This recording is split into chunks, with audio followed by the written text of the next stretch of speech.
Indian സമ്പദ് വ്യവസ്ഥയെ സംബന്ധിച്ചിടത്തോളം കഴിഞ്ഞ കുറച്ച് വർഷങ്ങൾ വലിയ സ്വപ്നങ്ങളുടെയും കുതിച്ചുചാട്ടങ്ങളുടെയും കാലഘട്ടമായിരുന്നു. ലോകത്തിലെ ഏറ്റവും വലിയ അഞ്ചാമത്തെ സാമ്പത്തിക ശക്തി എന്ന പദവിയിൽ നിന്ന് 4ാം സ്ഥാനത്തേക്ക് ഇന്ത്യ ചുവട് വയ്ക്കുമെന്ന് പ്രതീക്ഷിച്ചിരുന്ന ഘട്ടത്തിലാണ് അന്താരാഷ്ട്ര നാണയനിധിയിൽ നിന്നുള്ള പുതിയ റിപ്പോർട്ടുകൾ പുറത്തുവരുന്നത്. ഇന്ത്യ 4ാം സ്ഥാനത്ത് നിന്ന് 6ാം സ്ഥാനത്തേക്ക് മാറിയിരിക്കുന്നു എന്ന വാർത്ത പലരിലും ആശങ്കയുണ്ടാക്കിയേക്കാം. എന്നാൽ ഈ റാങ്കിംഗ് മാറ്റത്തിന് പിന്നിലെ യാഥാർത്ഥ്യം കേവലം അക്കങ്ങൾക്കും സ്ഥിതിവിവര കണക്കുകൾക്കും അപ്പുറമുള്ളതാണ്. ഇന്ത്യൻ സമ്പദ് വ്യവസ്ഥയുടെ അടിസ്ഥാനപരമായ വളർച്ചാ വേഗതയ്ക്ക് മങ്ങലേറ്റിട്ടില്ലെന്നും എന്നാൽ ആഗോള വിപണിയിലെ ചില സാങ്കേതിക ഘടകങ്ങളാണ് ഈ മാറ്റത്തിന് പിന്നിലെന്നും നാം തിരിച്ചറിയേണ്ടതുണ്ട്. IMFന്റെ 2026 ഏപ്രിലിലെ വേൾഡ് ഇക്കണോമിക് ഔട്ട്ലുക്ക് റിപ്പോർട്ട് പ്രകാരം ഇന്ത്യയുടെ ആഗോള സാമ്പത്തിക റാങ്കിങ്ങിൽ സംഭവിച്ച മാറ്റം പ്രധാനമായും ഒരു ഡോളർ കേന്ദ്രീകൃത പ്രതിഭാസമാണ്. ലോക സമ്പദ് വ്യവസ്ഥയെ അളക്കുന്നതിന് അന്താരാഷ്ട്ര തലത്തിൽ മാനദണ്ഡമായി സ്വീകരിക്കുന്നത് അമേരിക്കൻ ഡോളറിനെയാണ്. ഒരു രാജ്യത്തിന്റെ ആഭ്യന്തര വളർച്ച എത്രത്തോളം മികച്ചതായാലും അന്താരാഷ്ട്ര വിപണിയിൽ ആ രാജ്യത്തിന്റെ കറൻസി ഡോളറിന് മുന്നിൽ എത്രത്തോളം പിടിച്ചു നിൽക്കുന്നു എന്നത് റാങ്കിങ്ങിൽ നിർണായകമാണ്. ഇവിടെയാണ് ഇന്ത്യക്ക് ചില സാങ്കേതിക തിരിച്ചടികൾ നേരിട്ടത്. ഇന്ത്യൻ രൂപയുടെ മൂല്യം ഡോളറിനെതിരെ ഇടിഞ്ഞത് ഇന്ത്യയുടെ മൊത്തം ആഭ്യന്തര ഉൽപ്പാദനത്തിന്റെ ഡോളർ മൂല്യത്തെ കുറച്ചു കാണിക്കാൻ ഇടയാക്കി. ഇതിനർത്ഥം ഇന്ത്യയിൽ ഉൽപ്പാദനമോ വിപണിയോ ഇടിഞ്ഞു എന്നല്ല, മറിച്ച് ഡോളറുമായുള്ള വിനിമയ നിരക്കിലെ വ്യത്യാസം റാങ്കിങ്ങിൽ പ്രതിഫലിച്ചു എന്നത് മാത്രമാണ്. രൂപയുടെ മൂല്യത്തിലുണ്ടായ ഇടിവ് പരിശോധിച്ചാൽ 2024 ഒരു ഡോളറിന് 84.6 രൂപ എന്ന നിലയിലിരുന്നത് 2025 88.5 രൂപയായും പിന്നീട് 90 രൂപയ്ക്ക് മുകളിലേക്ക് മാറുകയുണ്ടായി. പശ്ചിമേഷ്യയിലെ ഭൗമരാഷ്ട്രീയ സംഘർഷങ്ങൾ, ക്രൂഡ് ഓയിൽ വിലയിലുണ്ടായ വർധനവ്, ആഗോള വിപണിയിൽ ഡോളറിനായുള്ള വർദ്ധിച്ച ആവശ്യം എന്നിവ രൂപയെ സമ്മർദ്ദത്തിലാക്കി. ഈ വിനിമയ നിരക്കിലെ മാറ്റം കാരണം ഇന്ത്യയുടെ GDP രൂപയിൽ കണക്കാക്കുമ്പോൾ വലിയ വളർച്ച കാണിക്കുന്നുണ്ടെങ്കിലും ഡോളറിലേക്ക് മാറുമ്പോൾ അത് ബ്രിട്ടന്റെയോ ജപ്പാന്റെയോ GDPക്ക് താഴെയായി മാറുന്നു. ഉദാഹരണത്തിന് ഇന്ത്യയുടെ GDP 2024 318 ട്രില്യൺ രൂപയിൽ നിന്ന് 2025 346.5 ട്രില്യൺ രൂപയായി ഉയർന്നു. ഏകദേശം 9% ഇന്ത്യയുടെ നാമമാത്ര വളർച്ചാ നിരക്ക്. എന്നാൽ ഡോളർ നിരക്കിലെ മാറ്റം മൂലം ഇത് ഏകദേശം 3.92 ട്രില്യൺ ഡോളറായി പരിമിതപ്പെട്ടു.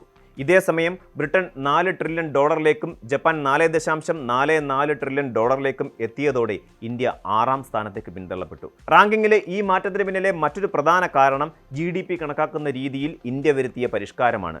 ഇന്ത്യയുടെ GDP കണക്കാക്കുന്നതിനുള്ള അടിസ്ഥാന വർഷം, അതായത് ബേസ് ഇയർ 2011-12 നിന്ന് 2022-23 സർക്കാർ അടുത്തിടെ മാറ്റിയിരുന്നു.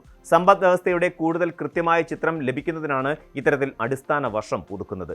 ഈ പുനർനിർണ്ണയം നടത്തിയപ്പോൾ മുൻപ് കണക്കാക്കിയിരുന്നതിനേക്കാൾ 2.8% മുതൽ 3.8% വരെ കുറവ് നാമമാത്ര GDPയിൽ രേഖപ്പെടുത്തി. 2026 സാമ്പത്തിക വർഷത്തിലെ ഇന്ത്യയുടെ കണക്കാക്കപ്പെട്ട GDP 357 ട്രില്യൺ രൂപയിൽ നിന്ന് 345.5 ട്രില്യൺ രൂപയായി പരിഷ്കരിക്കപ്പെട്ടു. IMF ഈ പുതിയ കണക്കുകൾ അവരുടെ റിപ്പോർട്ടിൽ ഉൾപ്പെടുത്തിയതോടെ സ്വാഭാവികമായും ഇന്ത്യയുടെ ആഗോള റാങ്കിങ്ങിൽ ചെറിയ ഇടിവ് ദൃശ്യമായി.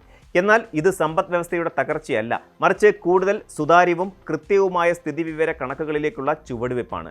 ഇന്ത്യയുടെ ആഭ്യന്തര വളർച്ചാ ഘടകങ്ങൾ ഇപ്പോഴും കരുത്തുറ്റതാണ് എന്നത് നാം വിസ്മരിക്കരുത്. ലോകത്തിലെ ഏറ്റവും വേഗതയിൽ വളരുന്ന പ്രധാന സമ്പദ് വ്യവസ്ഥ എന്ന പദവി ഇന്ത്യ ഇപ്പോഴും നിലനിർത്തുന്നു. ആഭ്യന്തര ഉപഭോഗം, അടിസ്ഥാന സൗകര്യ വികസനത്തിനായുള്ള വൻതോതിലുള്ള സർക്കാർ നിക്ഷേപം, ഡിജിറ്റൽ വിപ്ലവം എന്നിവ ഇന്ത്യയുടെ വളർച്ചാ യന്ത്രത്തെ ചലിപ്പിച്ചുകൊണ്ടേയിരിക്കുന്നു. ജപ്പാനും ജർമ്മനിയും ബ്രിട്ടനുമൊക്കെ പലപ്പോഴും വളർച്ചാ മുരടിപ്പ് നേരിടുമ്പോൾ ഇന്ത്യ സുസ്ഥിരമായ വളർച്ചാ നിരക്ക് കാഴ്ചവെക്കുന്നുണ്ട്.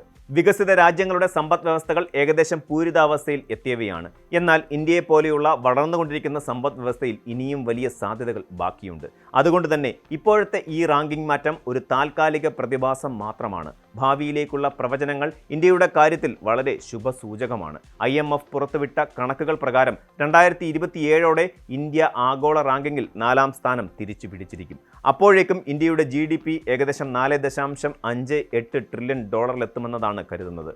ബ്രിട്ടനെ മറികടന്ന് ഇന്ത്യ വീണ്ടും മുന്നിലെത്തും. തുടർന്ന് 2028 ജപ്പാനെയും പിന്നിലാക്കി ലോകത്തിലെ ഏറ്റവും വലിയ 3ാമത്തെ സാമ്പത്തിക ശക്തിയായി ഇന്ത്യ മാറുമെന്നാണ് സാമ്പത്തിക വിദഗ്ധരുടെ വിലയിരുത്തൽ. 2031 ഇന്ത്യയുടെ സമ്പദ് വ്യവസ്ഥ 6.79 ട്രില്യൺ ഡോളറിലെത്തുമെന്നും ജർമ്മനിയുമായുള്ള വ്യത്യാസം കുറയ്ക്കാമെന്നും റിപ്പോർട്ടുകൾ സൂചിപ്പിക്കുന്നു. ഈ ഒരു വലിയ ലക്ഷ്യത്തിലേക്കുള്ള യാത്രയിൽ വിനിമയ നിരക്കിലുണ്ടാകുന്ന ചാഞ്ചാട്ടങ്ങൾ സ്വാഭാവികമാണ്. ഒരു രാജ്യത്തിന്റെ സാമ്പത്തിക കരുത്തിനെ കേവലം ഡോളർ മൂല്യത്തിലുള്ള GDP റാങ്കിംഗ് കൊണ്ട് മാത്രം അളക്കുന്നത് പൂർണ്ണമല്ല എന്ന വാദവും നിലവിലുണ്ട്. നിലവിലുണ്ട്. പർച്ചേസിംഗ് പവർ പാരിറ്റി അഥവാ വാങ്ങൽ ശേഷിയുടെ അടിസ്ഥാനത്തിൽ നോക്കിയാൽ ഇന്ത്യ ഇതിനോടകം തന്നെ ലോകത്തിലെ മൂന്നാമത്തെ വലിയ സമ്പദ് വ്യവസ്ഥയാണ്.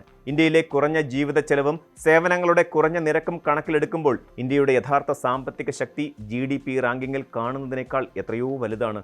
ഡോളർ വിനിമയ നിരക്ക് ആഗോള വിപണിയിലെ കയറ്റുമതിയെയും ഇറക്കുമതിയെയും ബാധിക്കുമെങ്കിലും ഒരു സാധാരണക്കാരൻ്റെ ജീവിത നിലവാരത്തെയോ രാജ്യത്തിൻ്റെ ആഭ്യന്തര ഉൽപ്പാദന ശേഷിയെയോ ഈ റാങ്കിംഗ് മാറ്റം നേരിട്ട് ബാധിക്കുന്നില്ല.